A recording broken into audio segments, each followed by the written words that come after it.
নমস্কার বন্ধুরা, আপনাদের সবাইকে স্বাগত জানাই। আমি আজকে একটা স্ন্যাক্স রেসিপি নিয়ে চলে এসেছি। বর্ষা পড়েই গেছে, এই সময় আমাদের এই ধরনের স্ন্যাক্স খুবই ভালো লাগে খেতে।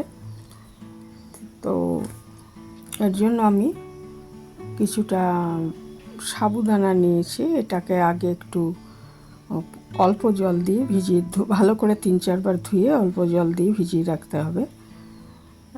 বেশি জল দেওয়া যাবে না, যাতে ঝরঝরে থাকে জিনিসটা। সেই জন্য একটা আঙুলের একটা কড় অবধি জলটা দেব। তাতে কি হবে না, এটা ভালো মতো ভিজেও যাবে আর গলে যাবে না আর কি। হ্যাঁ, এইভাবে আমি 8 ঘন্টা থেকে 40 মিনিট এটা ভিজিয়ে রাখবো। আর একটা মাঝারি সাইজের, ওটা ততক্ষণ ভিজুক। আর একটা মাঝারি সাইজের আলু আমি সেদ্ধ করে নিচ্ছি। দেখুন 8 ঘন্টা পরে কীরকম এটা ফুলে গেছে। আমি কিছুটা রেখে দিচ্ছি, পরে এটা মেশাবো আর কি। আর বাকিটা আমি ওই যে সেদ্ধ আলুটাকে গ্রেট করে নিতে হবে। এবং সেই সেদ্ধ আলুটার সঙ্গে এই ভেজা সাবুদানাটা মিশিয়ে আর একটু হাত দিয়ে নরম করে নিতে হবে জিনিসটা। আরও কিছু জিনিস মেশাতে হবে, সেগুলো দেখাচ্ছি। তো সেদ্ধ আলুটা আগে গ্রেট করে নিচ্ছি, যাতে কোনো লাম্প না থাকে।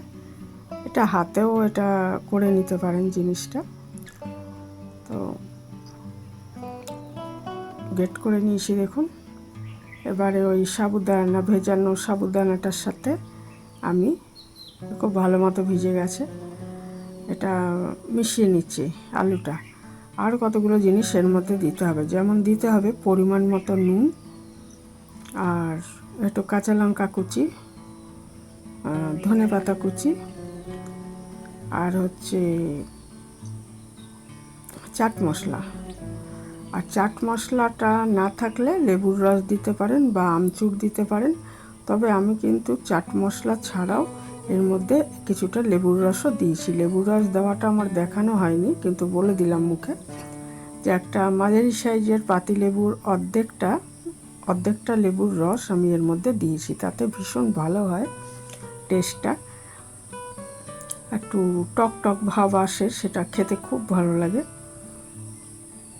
তো আমি খুব ভালো মতো এটা আলুর সাথে সাবুদানাটা মিশিয়ে নিয়েছি, নরম করে নিয়েছি। তারপরে পরিমাণ মতো নুনটা বুঝে দেবেন, বেশি হলে ভালো লাগবে না। পরিমাণ 1/2 চামচ নুন দিয়েছি। দিয়ে দিচ্ছি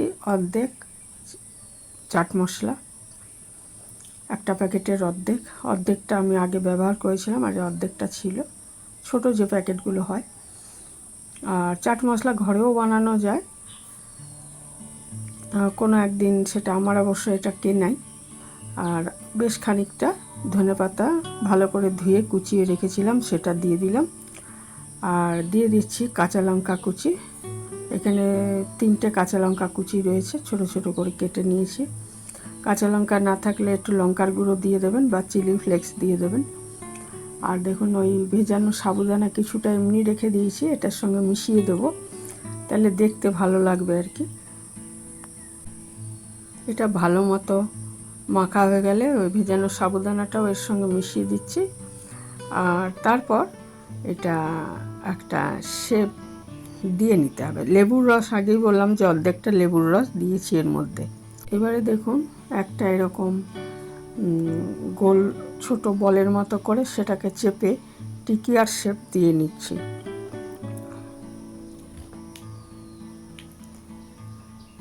টিকিয়া যেভাবে বানায় সেরকম শেপটা দিয়ে এরকমভাবে সব করে নিচ্ছে এটা আর কি।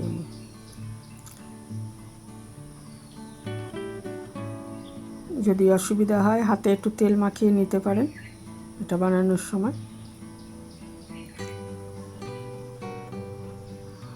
আর এর মধ্যে কিন্তু আমি কোনো সুজি বা আটা কিছু দিইনি। ওই সাবুদানা ভেজানোটা আর আলুটা রয়েছে, সেদ্ধ আলুটা, ওটা অবশ্যই দিতে হবে। দেখুন সবগুলো বানিয়ে নিয়েছি। এবার একটা কড়াইতে আমি সাদা তেল দিয়ে দিচ্ছি।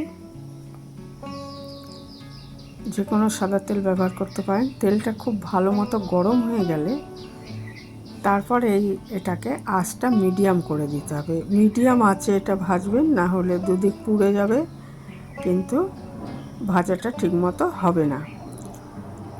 তা আমি এটা দুদিক খুব ভালো মতো লাল করে ভেজে নেব। আর বর্ষা পড়েই গেছে, এই সময় কিন্তু এই ধরনের স্ন্যাক্স খেতে খুব ভালো লাগে। এটা যথেষ্ট হেলদি একটা স্ন্যাক্স। আর তেলটা ভালো করে গরম হওয়ার পর আঁচটা মিডিয়ামে নিয়ে আমি দিয়ে দিয়েছি 5টা মতো। আর এগুলো 2-3 মিনিট আগে ভাজা হতে দিতে হবে, সঙ্গে সঙ্গে উল্টাতে গেলে কিন্তু এটা ভেঙে যাবে। আর কম আঁচে ভাজবেন না, তাহলেও এটা ভেঙে যেতে পারে। মিডিয়াম আঁচে ভাজবেন। যখন একটা পিঠ বোঝাই যায় যে ওই পিঠটা একটু লাল হয়ে আসছে, ওই সময় এটাকে উল্টে অপর পিঠটা এরকম লাল করে ভেজে নিতে হবে, তাহলেই এটা রেডি হয়ে যাবে। এটা সন্ধ্যায় চা কফির সাথে যেরকম ভালো লাগে খেতে, আবার নিরামিষ দিনে ডালের সাথে, ডাল আর ভাতের সাথে এটাও খুব ভালো লাগবে। অবশ্যই করবেন একবার। তা ভীষণই টেস্টি খেতে।